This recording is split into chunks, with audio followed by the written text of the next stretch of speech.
Good afternoon, and thanks for joining us across the fence. I'm Fran Stoddard.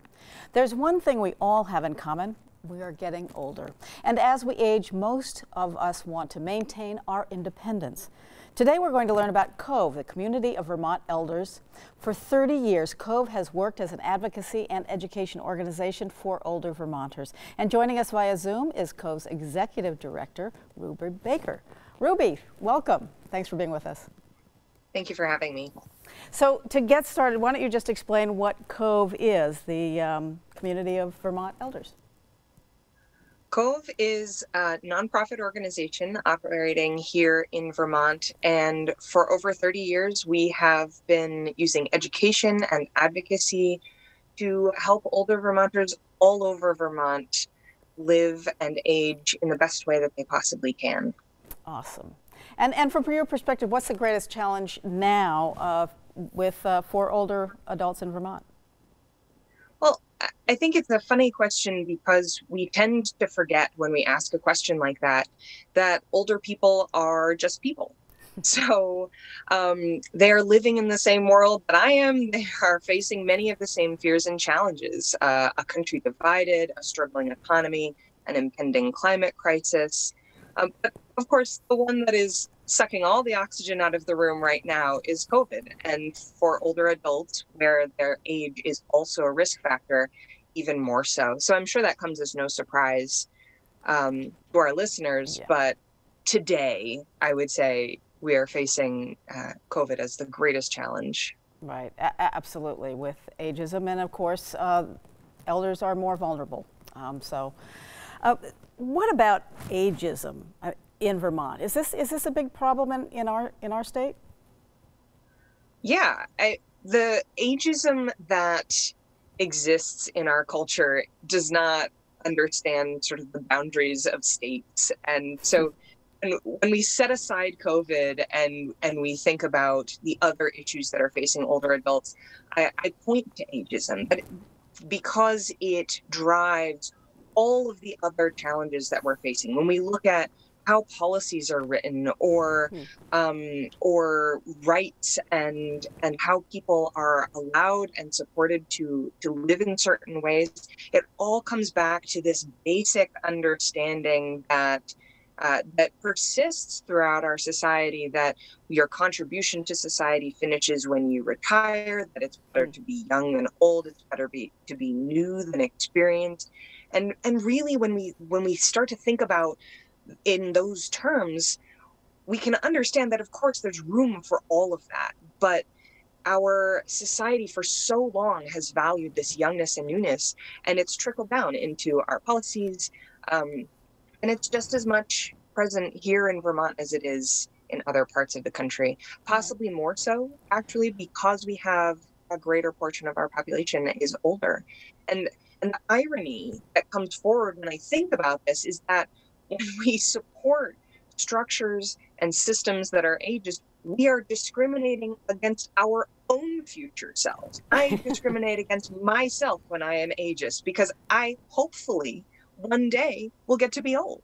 Right, exactly. And it's a large percent of our population. So we want to support all those people being vibrant and living life as full as they can. Absolutely, absolutely. Well, you know, you've published a resource guide for aging adults in Vermont. So why don't you tell us about that guide and who's going to benefit most from it?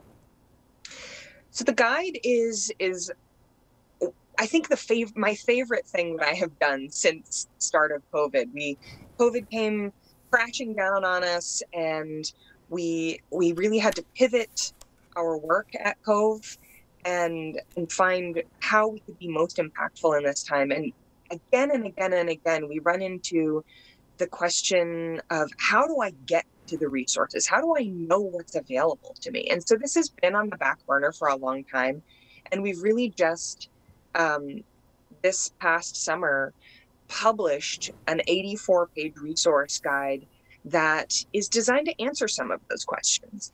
And we tried to focus on people who are aging in their own communities.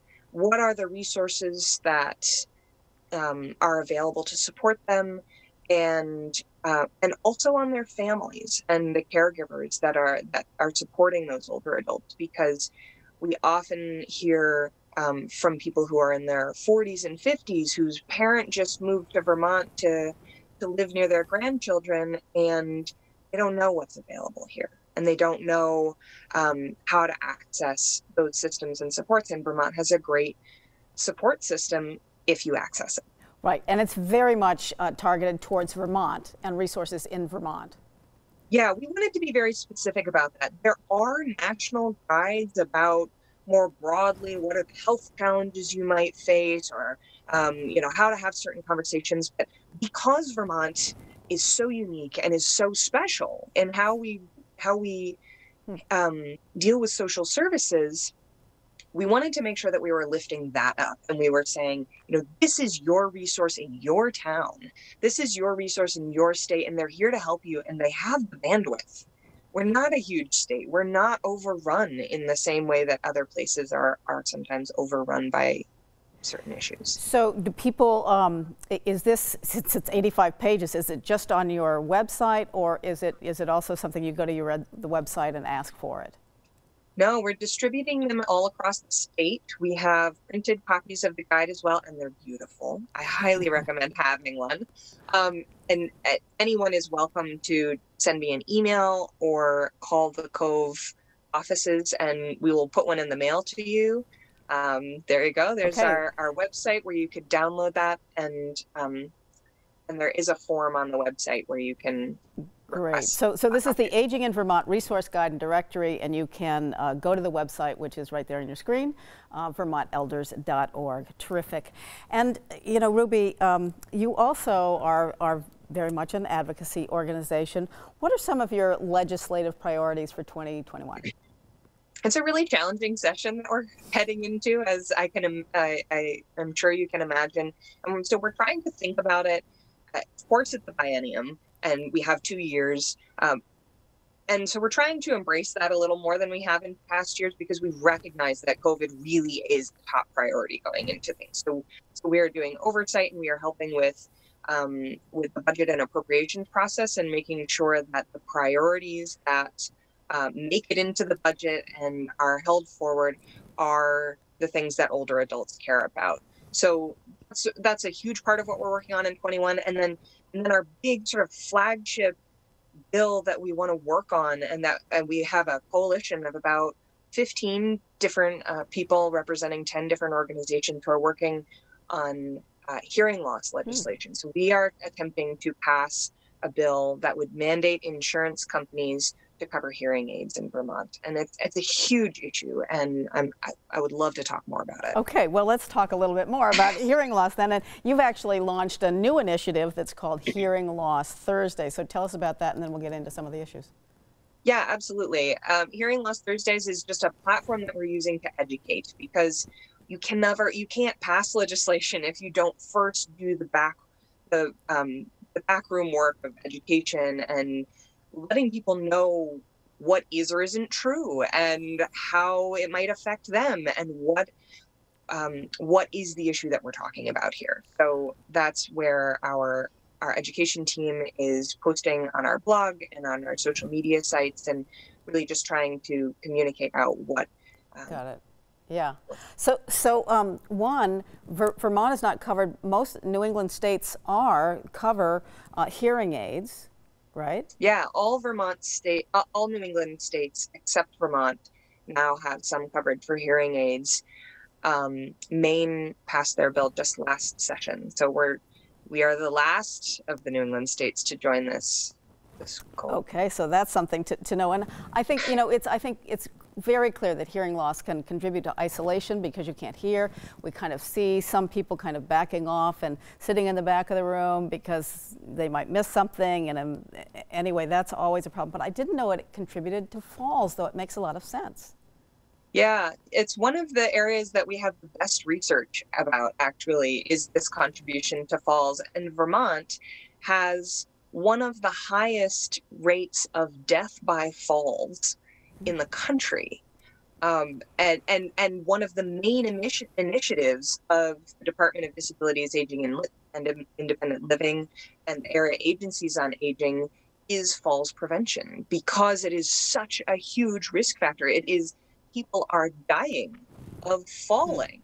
And if there's anything we can do to reduce the number of people who die unnecessarily, absolutely unnecessarily. Excellent. So if someone wants to get involved in trying to pass state legislation that will mandate hearing aid insurance on their health insurance, how do they go about doing that?